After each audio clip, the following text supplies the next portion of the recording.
ये है कि प्राइवेट लिमिटेड कंपनी और लिमिटेड कंपनी क्या होती है। क्यों बहुत सी कंपनियां अपने जो नेम लिखती है, कंपनी का ये नेम लिख देती है और पीछे लिखती है प्राइवेट लिमिटेड। ऐसा क्यों? कोई कंपनी अपना नाम लिख देती है और पीछे लिखती है लिमिटेड। ऐसा क्यों? तो चलिए समझते हैं। देखिए, अगर आप अकेले अपने दम पर कोई कंपनी खोलते हैं तो आपको प्राइवेट लिमिटेड और लिमिटेड लिखने की कोई जरूरत नहीं होती है। आप बस अपनी कंपनी का जो नेम प्लेट है, उसका नाम है, उसको लिख दीजिए। लेकिन आपने अकेले नहीं, कुछ लोगों, अपने दोस्त के साथ या कुछ और भी लोगों के साथ मिलकर कंपनी खोले, उसमें पैसा कुछ शेयर करके, यानी शेयर धारक या आप 4-5 लोग या ग्रुप में। तो अगर आप अकेले नहीं, यानी 2 लोग, यानी कोई आप है, आपका फ्रेंड, मिलकर कंपनी खोल रहे हैं, तो आपको प्राइवेट लिमिटेड, यानी कंपनी का आपको तो नेम लिखेंगे ही, उसके पीछे आपको लिखना होगा प्राइवेट लिमिटेड।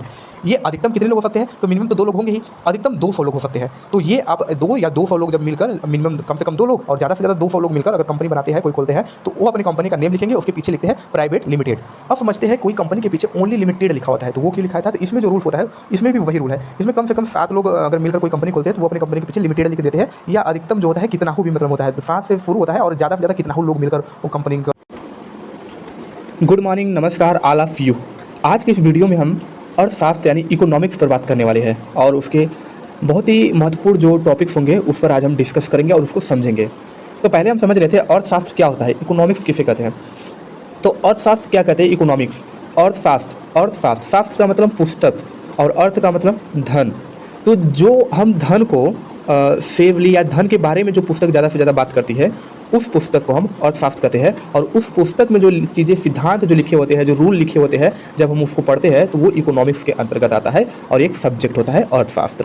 अब हम समझते हैं difference between economy and economics, यानी इकोनॉमी यानी अर्थशास्त्र क्या होता है और अर्थव्यवस्था क्या होता है। तो देखिए, जो पुस्तक हम पढ़ते हैं, यानी किसी ने जो रूल्स लिखकर पुस्तक में यानी किताब में रूल्स लिखकर चले गए और उसको जब हम अध्ययन करते हैं, यानी उस सिद्धांत को पढ़ते हैं, तो सैद्धांतिक जो अध्ययन होता है उसे हम अर्थशास्त्र कहते हैं, जो हमारे एजुकेशन यानी पढ़ाई में काम आता है। लेकिन जो नियम रेगुलेशन हम अपने देश या अपने घर चलाने के लिए जो नियम को अपने व्यवहारिक जीवन में फॉलो करते हैं, जो लागू करते हैं, वो हमारा होता है इकोनॉमी यानी अर्थव्यवस्था। तो मुझे लगता है ये डिफरेंट आपको समझ में आ गया। अब हम समझ लेते हैं कि जो अर्थशास्त्र है, पूरी दुनिया में अर्थशास्त्र के जनक किनको कहा जाता है।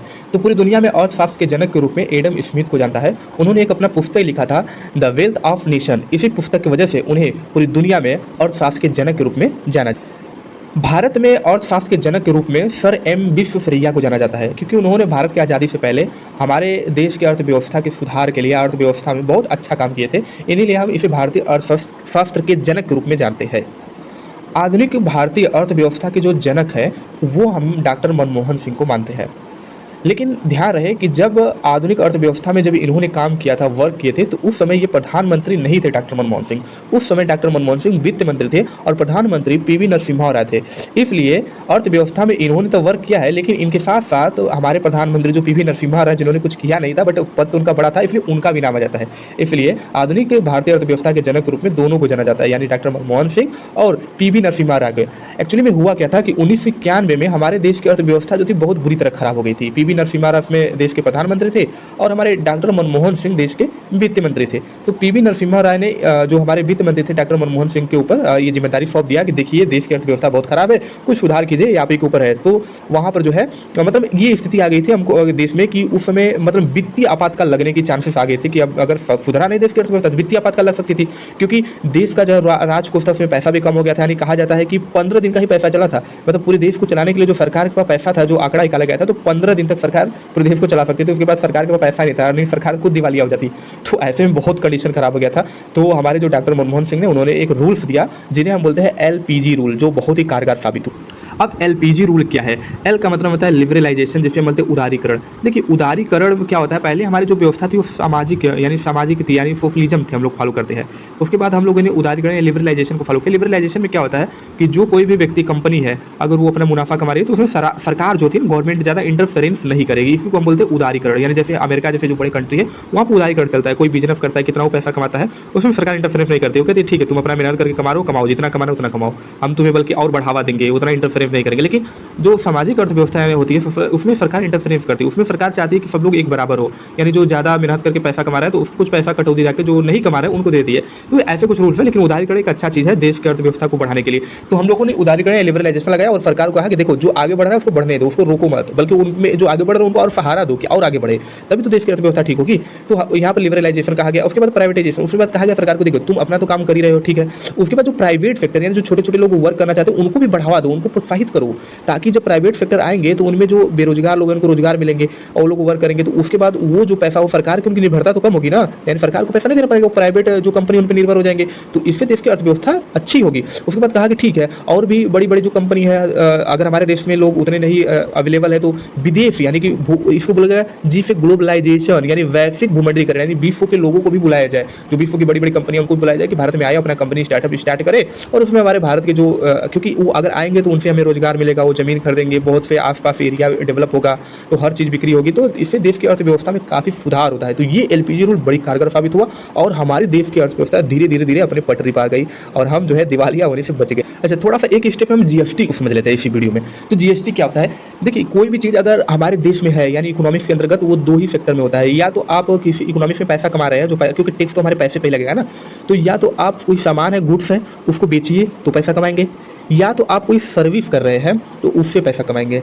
तो आप गुड्स से पैसा कमाओ या सर्विस से कमाओ, और सरकार कहती है गुड्स एंड सर्विस टैक्स, यानी गुड यानी सामान बेच रहे उस पर टैक्स और सर्विस जो करे उस पर टैक्स। तो ये जो टैक्स लगाती है सरकार, इन्हें बोलते हैं GST, goods and service tax. और ये जो टैक्स स्टार्ट किया था तो वन नेशन वन टैक्स था, यानी कि पूरे भारत में एक समान रूप से लागू किया जाता है। तो सरकार जब इस जीएसटी को लाई तो इसको कई कैटेगराइज कर दी थी, जैसे कि यहाँ पर आप देख सकते हैं कैटेगराइज इसके 4 कैटेगरी में इसने इसको कैटेगराइज किया था।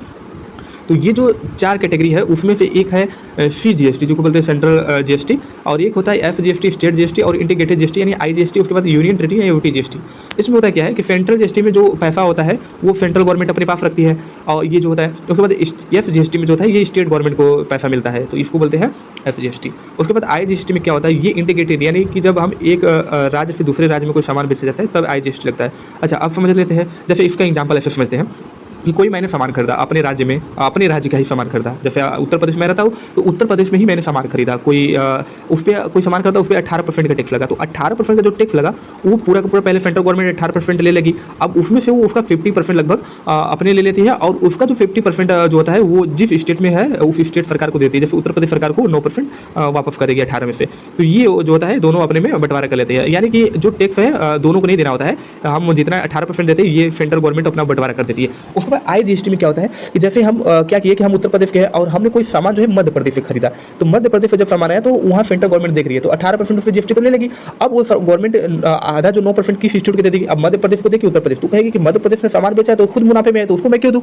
तो सरकार जो होता है सेंट्रल गवर्नमेंट कहेगी कि उत्तर प्रदेश में सामान बेचा गया यानी मैं उत्तर प्रदेश गवर्नमेंट को देगी, तो उसका 18% में जो 9% है उत्तर प्रदेश के जो यूपी की गवर्नमेंट है उसको देती है। अब उसके बाद यूटी जीएसटी क्या होता है, यूनियन टेरिटरी में कोई सामान बेचा तो यूनियन टेरिटरी को दे देती है, तो वही यूनियन टेरिटरी यानी यूटी जीएसटी होता है। मुझे उम्मीद है कि ये जीएसटी आपको समझ में आ गया हो। अब समझ लेते हैं कि अर्थव्यवस्था के क्षेत्र, जो अर्थव्यवस्था में उनके ही क्षेत्र में बांटा गया यानी सेक्टर उनका बनाया गया, तो सेक्टर ऑफ इकोनॉमी।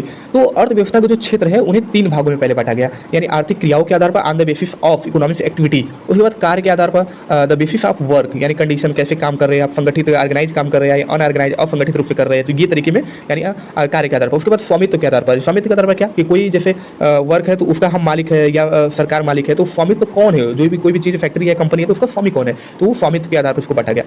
तो पहले हम समझ लेते हैं आर्थिक क्रियाओं के आधार पर on the basis of economic activity. तो इसमें क्या होता है, इसमें नेचर से ज़्यादा देखा जाता है, रिलेटेड होता है। तो ये जो होता है आर्थिक क्रियाओं के आधार पर इसमें 3 कैटेगरी बांटा गया, एक होता था प्राथमिक सेक्टर, द्वितीय क्षेत्र और तृतीय क्षेत्र, इसको बोलते हैं प्राइमरी सेक्टर, सेकेंडरी सेक्टर और टर्सरी सेक्टर।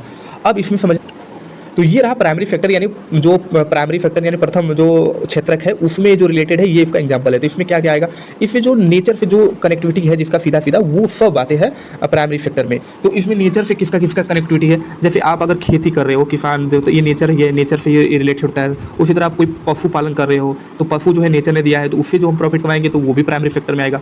उसके बाद जो है ये आपका देख रहे हैं मछली पालन है आपका, ये जो है जितनी भी मतलब नेचर से रिलेट करते हैं, यानी फसल आप उगा रहे हैं, पेड़ से जो फल है उसका अगर कर रहे हैं जो व्यापार, तो जितने मतलब एक तरह से नेचर से रिलेट करता है वो सब प्राइमरी फैक्टर में आ जाते हैं। अब उसके बाद प्राइमरी फैक्टर का जो मैन्युफैक्चरिंग करेंगे, प्राइमरी फैक्टर से जो और चीज़ उत्पाद बनाएंगे उसे बोलते हैं सेकेंडरी फैक्टर में आ जाता है। जैसे प्राइमरी फैक्टर से मैंने गेहूँ लिया गया, कंपनी ने उसको बिस्कुट बना दिया तो द्वितीय फैक्टर है। उसी तरह प्राइमरी फैक्टर से और भी चीज़ें जो है मतलब कोई गेहूँ लिया तो उसका आटा बना देता है कहीं, तो वो भी जो है द्वितीय फैक्टर में आ गया। इसी तरह जो प्राइमरी फैक्टर के जो भी सामान है उनका हम यूज करके जो चीज़ें नया निर्माण करते हैं यानी विनिर्माण करते हैं वो द्वितीय फैक्टर, सेकेंडरी यानी द्वितीय जो होती है क्षेत्रक में आ जाती है, यानी सेकेंडरी फैक्टर में उसका यूज होता है। आप समझते हैं तृतीय फैक्टर में क्या होता है, इसमें स्पेशली हम सर्विस को इंक्लूड करते हैं। जितने भी सर्विस होते हैं सब तृतीय सेक्टर में आ जाते हैं, और तृतीय सेक्टर का काम ही होता है द्वितीय सेक्टर एवं जो प्राइमरी सेक्टर है उसका हेल्प करना, उसका हेल्प करता है, सहयोग करता है। जैसे प्रथम सेक्टर में गेहूँ, किसान ने गेहूँ उगाया, तो अब कोई दुकानदार होगा उसको गेहूँ लेकर बेच देगा, यानी उसने क्या किया, प्रथम सेक्टर का हेल्प किया। तो जो दुकानदार है, जो शॉप वाले हैं, जो बिजनेस जितने कर रहे हैं, ये सब आ जाते हैं तृतीय सेक्टर। तो ये सब आ जाता है टर्सरी सेक्टर में। इसमें कौन कौन आएगा, जैसे ये ट्रांसपोर्ट वाला काम होता है, ट्रांसपोर्ट का क्या क्या होगा, जो द्वितीय सेक्टर जो सामान बनाएगा उसको ट्रांसपोर्ट करके इधर उधर, तो उसका हेल्प कर रहा है कि नहीं, तो जितने भी ट्रांसपोर्ट वाला वर्क करेंगे तो वो सब आएंगे टर्सरी सेक्टर यानी तृतीय क्षेत्र में। उसके बाद ये डॉक्टर है तो ये क्या कर रहे हैं, सर्विस कर रहे हैं, सेवा कर रहे हैं। उसी तरह टीचर है तो पढ़ा रही है, भी तो सर्विस कर रहे हैं। तो जितने भी सर्विस कर रहे हैं ना वो सब टर्सरी सेक्टर यानी तृतीय क्षेत्र में आते हैं। अब इस फिगर से आप ओवरव्यू देख लो, सेक्टर ऑफ इंडियन इकोनॉमिक में देखिए प्राइमरी सेक्टर तो यहाँ एग्रीकल्चर है, यहाँ डेयरी है, फिशिंग है, ये फॉरेस्टिंग है, ये सब आप देख सकते हैं प्राइमरी सेक्टर में आ रहा है। उसी तरह सेकेंडरी सेक्टर में देखो, यानी कि मैन्युफैक्चरिंग जितनी इंडस्ट्रीज है, मैन्युफैक्चरिंग जितनी हो रही है, सब आते हैं सेकेंडरी सेक्टर में। जैसे आटा यहाँ से लिया, इसमें बिस्कुट बना दिया तो सेकेंडरी सेक्टर में चला गया। उसके बाद यहाँ से आपने रेशम लिया प्राइमरी सेक्टर से, उसके बाद कपड़े बना दिए तो ये आपका द्वितीय सेक्टर यानी सेकेंडरी सेक्टर में चला गया। उसी तरह आपने कार बना दिया, कुर्सी बना दिया। अब टर्सरी सेक्टर में सर्विसेज सेक्टर इसको भी कहा जाता है, क्योंकि इसमें ज़्यादा सर्विस ही आता है, इसलिए सर्विसेज सेक्टर, क्योंकि देश की सबसे ज़्यादा जो कमाई होती है ना वो तृतीय सेक्टर से ही होती है। अब इसके बाद इसमें डॉक्टर आ गया, इसमें जो बिजनेसमैन है, जितने तमाम प्रकार के सर्विस है सब आ जाएंगे। ट्रांसपोर्ट के लिए गाड़ी जा रही है तो ये भी तृतीय सेक्टर में आ जाएंगे। तो तृतीय सेक्टर जो होता है बहुत बड़ा सेक्टर होता है। अब हम समझेंगे वर्क कंडीशन। यहाँ पर भी देख सकते हैं आप, इस सेक्टर को यहाँ पे डिवाइड भी किया गया है। मेजर सेक्टर, तो मेजर सेक्टर यानी कि जो रिलेट करता है सीधा प्रकृति, तो प्राइमरी सेक्टर वो वर्क कंडीशन, यानी वर्क कंडीशन के अनुसार जो सेक्टर है उसको दो ऑर्गेनाइज सेक्टर और अनऑर्गेनाइज सेक्टर, यानी संगठित और असंगठित।